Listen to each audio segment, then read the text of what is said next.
बच्चों, आज हम आकाश दर्शन का अध्ययन करने जा रहे हैं। हम पृथ्वी पर रहते हैं। पृथ्वी एक ग्रह है। जब हम किसी खुले मैदान में जाते हैं और ऊपर देखते हैं तो हमें आकाश दिखाई देता है। आकाश को देखने के बाद कई प्रश्न हमारे मन में उठते हैं कि जिस तरह पृथ्वी पर अलग अलग तरह की चीज़ें हमें नज़र आ रही हैं, नदी, पहाड़, झरने, मैदान, घर, जीव जंतु, पेड़ पौधे, पशु पक्षी, मनुष्य, वो आकाश में क्या है? दिन में हमें आकाश में सिर्फ सूर्य दिखाई देता है, किंतु अंधेरी रात जब होती है तब हम आकाश में तारे देखते हैं। आकाश के सबसे आकर्षक पिंड तारे होते हैं। ये चमकीले होते हैं, कुछ धुंधले दिखाई देते हैं, जिन्हें हम तारों का टिमटिमाना कहते हैं।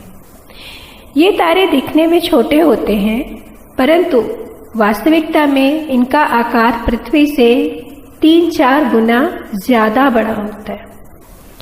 और ये हमें छोटे सिर्फ इसलिए दिखाई देते हैं क्योंकि ये पृथ्वी से बहुत दूर स्थित है।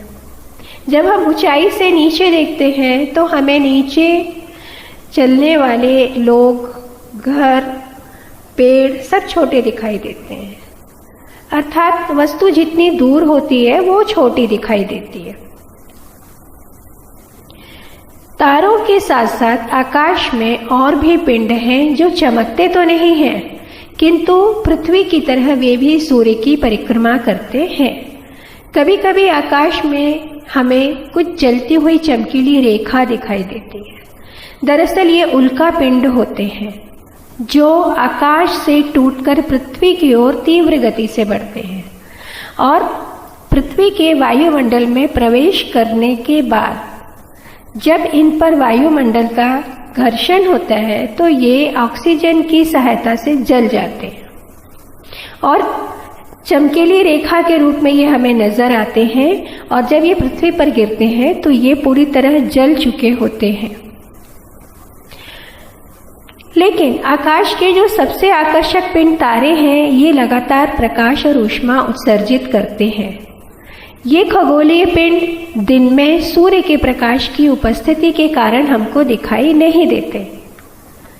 तारों का प्रकाश पृथ्वी तक आने में लाखों वर्ष लगते हैं और तारों की दूरी क्योंकि बहुत ज्यादा है, तो तारों से जो प्रकाश पृथ्वी तक आता है उसकी गणना जब हम करते हैं तो उसको हम प्रकाश वर्ष मात्रक से प्रदर्शित करते हैं। प्रकाश की गति है 3 लाख किलोमीटर प्रति सेकंड। एक वर्ष में प्रकाश जितनी दूरी तय करता है उसे हम प्रकाश वर्ष कहते हैं। प्रकाश वर्ष दूरी का मात्रक है।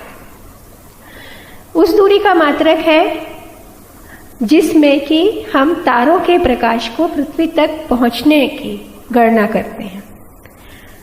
आइए सूर्य के बारे में जानते हैं। सूर्य क्या है? सूर्य एक तारा है, एक नक्षत्र है जो पृथ्वी के नजदीक है और सौर मंडल के केंद्र में स्थित है। सूर्य हाइड्रोजन और हीलियम गैसों का विशाल गोला है, अतः ये हमें जलता हुआ दिखाई देता है। क्योंकि इसमें हीलियम और हाइड्रोजन गैसेज हैं, अतः ये ऊर्जा का विशाल भंडार होता है और इसकी एक मजबूत गुरुत्वाकर्षण शक्ति होती है जो विभिन्न कक्षाओं में घूमते हुए ग्रहों को खींच कर रखती है, बांध कर रखती है। हम जानते हैं कि सूर्य सौरमंडल के बीच में केंद्र में स्थित है और इसके चारों ओर 8 ग्रह इसकी परिक्रमा करते हैं। ये 8 ग्रह सूर्य की गुरुत्वाकर्षण शक्ति के कारण ही अपनी अपनी कक्षाओं में स्थित रहते हैं। सूर्य और पृथ्वी के बीच की दूरी लगभग 15 करोड़ किलोमीटर है। सूर्य पृथ्वी से 15 करोड़ किलोमीटर दूर स्थित है और सूर्य का प्रकाश पृथ्वी तक आने में 8.3 मिनट का समय लगता है। सूर्य के अलावा पृथ्वी के नजदीक एक और चमकीला तारा है, उसको कहते हैं अल्फा सेंटुरी, जिसका प्रकाश पृथ्वी तक आने में 4.3 मिनट का समय लगता है। और साइरस एक अन्य तारा है जिसका प्रकाश पृथ्वी तक आने में 8.7 मिनट लगते हैं। अब हम जानेंगे कि आकाशगंगा क्या है। उत्तर से दक्षिण की तरफ जब हम आसमान में देखते हैं तो हमें तारों की धुंधली पट्टिका दिखाई देती है। ये जो धुंधली पट्टिका है इसे हम आकाशगंगा कहते हैं। पूरे ब्रह्मांड में ऐसी कई आकाशगंगाएं हैं और उन्हीं में से एक आकाशगंगा में हमारी पृथ्वी स्थित है, जहां हम रहते हैं। सभी तारे किसी न किसी खगोलीय पिंड की या पिंड समूह की तीव्रता से परिक्रमा करते हैं। ध्रुव तारा क्या है? हम सब जानते हैं कि पृथ्वी अपने अक्ष पर 23.5 अंश झुकी हुई है और ये उसी अक्ष के चारों ओर पश्चिम से पूर्व की ओर घूमती है, घूर्णन करती है। तो हमें तारे पूर्व से पश्चिम की ओर घूमते हुए प्रतीत होते हैं। किंतु एक तारा हमें हमेशा स्थिर दिखाई देता है, उसे हम ध्रुव तारा कहते हैं, जो कि उत्तर दिशा में स्थित होता है। और ये स्थिर क्यों दिखाई देता है? क्योंकि पृथ्वी के घूर्णन अक्ष के सापेक्ष ये स्थित होता है। तो ये हमें लगता है कि ये हमारे साथ ही साथ है। अतः जब हम पृथ्वी के साथ घूम रहे हैं तो हमें महसूस नहीं होता कि हम पृथ्वी के साथ घूम रहे हैं। उसी प्रकार हमें ध्रुव तारा भी स्थिर दिखाई देता है। ध्रुव तारा चूंकि स्थिर होता है, हमें स्थिर प्रतीत होता है, उत्तर दिशा में है, इसीलिए रात के समय समुद्र में या जंगल में हम किसी ऐसे स्थान पर होते हैं जहां हमें दिशा ज्ञात नहीं है, तब हम ध्रुव तारे से दिशा का ज्ञान कर सकते हैं। इसके अलावा है तारामंडल, जो कि तारों का समूह होता है।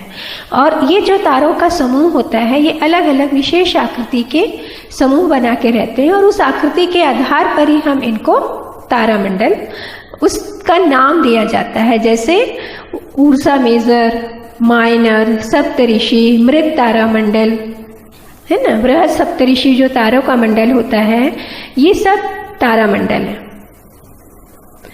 ध्रुव तारा को देखने के लिए हमें इसी में से एक तारे मंडल की मदद मिलती है, वो है सप्तऋषि। सप्तऋषि तारे के जो ऊपर के 2 तारे होते हैं, ये करछुल के शेप में होता है, तो इसमें जो ऊपर के 2 तारों को मिलाकर जब हम उत्तर दिशा की तरफ सीध में देखते हैं तब हमें वो ध्रुव तारा नजर आता है। इसमें जो सर्वाधिक चमकदार तारे होते हैं वो करछुल के आकृति के प्रश्न चिन्ह के आकार में होते हैं और 3 करछुल के हैंडल में होते हैं। तो इस प्रकार जो सप्तऋषि के तारामंडल है उसमें 7 तारे होते हैं, 4 करछुल में और 3 हैंडल के लिए। मृग या ओराइन भी हमें आकाश में दिखाई देने वाला प्रमुख तारामंडल है, जिसमें अन्य तारामंडल की अपेक्षा अधिक चमकीले तारे होते हैं। इसको हम काल पुरुष के नाम से भी जानते हैं। अब हम 9 ग्रह के बारे में अगर जानकारी लेते हैं तो अभी तक हमें ये मालूम था कि ग्रह 9 होते हैं, किंतु वर्तमान में सिर्फ 8 ग्रह हैं जो कि सूर्य की परिक्रमा करते हैं और तारों की तरह स्वयं का प्रकाश उत्सर्जित नहीं करते, परंतु अपने ऊपर पड़ने वाले सौर प्रकाश को परावर्तित करते हैं। इसलिए ये तारों की तरह चमकदार दिखाई देते हैं। ग्रह हैं बुध, शुक्र, पृथ्वी, मंगल, बृहस्पति, शनि। और इनकी खोज जिन खगोल विदों ने कर ली थी और ये हमें सामान्य आंखों से हम देख सकते हैं। अरुण, वरुण और यम, ये दूरबीन के आविष्कार के बाद इनकी खोज की जा सकी है, किंतु हम इन्हें सामान्य आंखों से नहीं देख पाते हैं। प्लूटो 76 वर्ष हो गए इसको खोजे हुए, किंतु उसके बाद भी इसको हमने वैज्ञानिकों ने ग्रहों की बिरादरी से अलग कर दिया, क्योंकि इस तक सूर्य का प्रकाश पहुंचने में भी बहुत समय लगता है और इसी के साथ साथ ऐसा होता है कि ये परिक्रमा कर रहा है, ये भी हमें प्रतीत नहीं होता कि ये सूर्य की परिक्रमा कर रहा है। कुछ ग्रहों के उपग्रह भी हैं और उपग्रह ऐसे खगोलीय पिंड होते हैं जो ग्रह की परिक्रमा करते हैं। सर्वविदित है कि पृथ्वी का उपग्रह चंद्रमा है और चंद्रमा पृथ्वी की परिक्रमा करता है। तारों के बाद ग्रहों की जानकारी हम अगले अध्यापन कक्षा में करेंगे।